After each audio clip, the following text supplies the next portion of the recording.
মানুষ, তাই না? আমাদের সবসময় একটা আশা থাকে। আশাটা থাকে কি, একটা একটা জায়গায় হয়তো আমরা একমত হব, আমরা হয়তো সব কিছু কী করতে পারবো, দূর করতে পারবো। যখন সেই জায়গাটা চলে যায়, প্রত্যেকবারই মনে করেছি, কিন্তু এই যে এখন বলছেন যে কেন এই মুহূর্তে বললেন, তাহলে আমাকে হয়তো আগামীকালকে বা পরশু বা যখন ফল প্রকাশ করা হবে তখন আপনারা বলতেন যে কেন ফল প্রকাশের আগে আপনি এটা বললেন না।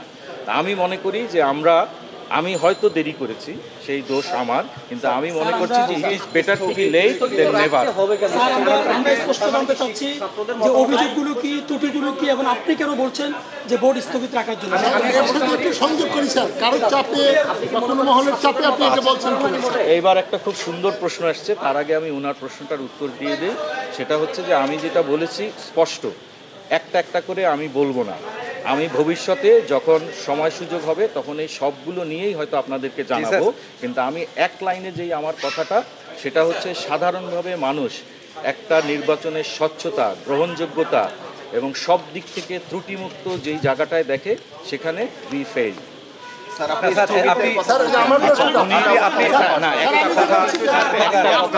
একটা কথা উনি প্রশ্ন করেছেন, সেটার উত্তর দিয়ে নেই। উনি বলছেন যে আমি কি কোনো চাপের মুখে পদত্যাগ করেছি কিনা। আমি এবার উল্টাটা বলি, আমি চাপের মুখে পদত্যাগ করি নাই, কিন্তু গতকালকে বিকাল থেকে আমাকে চাপ দেওয়া হয়েছে যাতে আমি পদত্যাগ না করি। হ্যাঁ, এমনকি বিভিন্নভাবেই আমাকে চাপ দেওয়া হয়েছে যাতে আমি অন্তত মেনে নিই। কিন্তু আমি প্রথমেই বলেছি যে আমি কখনো কাউকে ভয় করি নাই, এখনো ভয় করব না। ঠিক আছে, আমার কাছে যেটা সঠিক মনে হয়েছে আমি সেই সিদ্ধান্ত কিন্তু আপনি পদত্যাগ ভোট এটা অনেক সময় হয়ে থাকে। সরি, উনি প্রশ্ন করেছেন যে বিভিন্ন সময় যদি বিভিন্ন অভিযোগ আসে, নিয়মই আছে খুব দ্রুত সেই সমস্ত অভিযোগ আমলে নিয়ে ভোট গণনাটা আপাতত স্থগিত রেখে সিদ্ধান্ত গ্রহণ করা হয়। এটা হয়তো বা খুব কম সময়ের জন্য, কিন্তু কথা হচ্ছে এটা কখনই করা হয়। বিকল্প কোনো সিদ্ধান্ত ছিল?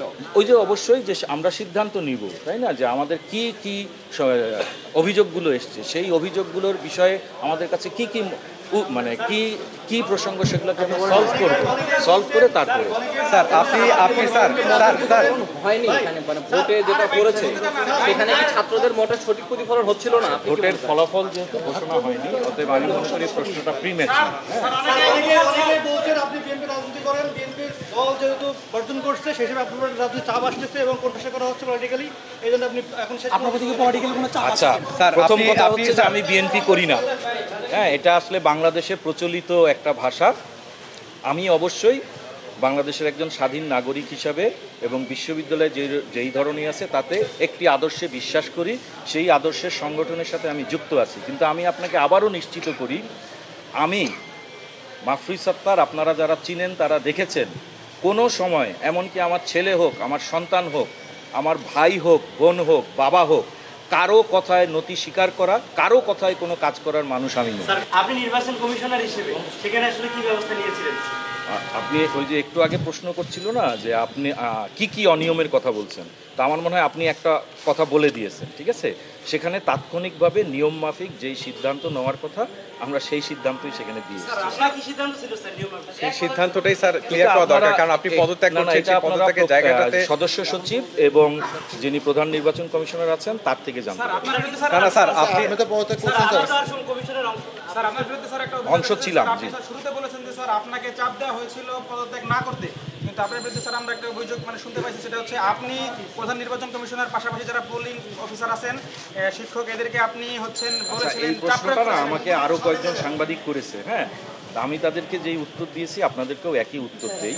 আমি এটা খুব প্রায়ই বলে থাকি, কোনো একটা যে কোনোভাবে যদি কেউ বলতে পারেন, সেটা ফোনের মাধ্যমে, লেখার মাধ্যমে বা আমার বক্তব্যের মাধ্যমে কোথাও, যে আমি কোনো যাদের যেই অভিযোগটা আপনি করলেন সেখানে আমি বিন্দু মাত্র কাউকে বলেছি, আমি কাউকে প্রভাবিত করার চেষ্টা করি নাই, কাউকে আমার সাথে আনানোর চেষ্টা করি নাই, আমি কোনোভাবেই এই ধরনের সাথে যুক্ত ছিলাম না। আমি বারবার শুধু আমার মতামতটা বলেছি এবং আমি সকলের মতামত সবসময় শ্রদ্ধার সাথে নিয়ে থাকি। অতএব এই তফসিল দেওয়ার পর থেকে আজকে পর্যন্ত, এখন পর্যন্ত যতগুলো অনিয়ম হয়েছে, বিভিন্ন ফরম দেখেছি আমরা, সেটা করার ফলে ঝামেলা, এই সমস্ত দায়ভার যেহেতু আপনি এই সময় অনিয়ম ছিলেন, দায় নিয়ে আপনি পদত্যাগ করছেন কিনা? জি জি জি অবশ্যই, এটা আমি শুরুতেই বলেছি। হ্যাঁ, আমি শুরুতেই বলেছি, আমি এই কথা, এটা যদিও তখন বলতে চাই নাই, এই কথা কিন্তু আমি মিটিংয়ে বলে এসেছি। ঠিক আছে, এবং যেই প্রসঙ্গগুলো বলেন সেগুলো আমি সংশ্লিষ্ট প্রশাসনকেও মৌখিকভাবে বলেছি, ঠিক আছে, যে আমি এই দায় নিতে পারব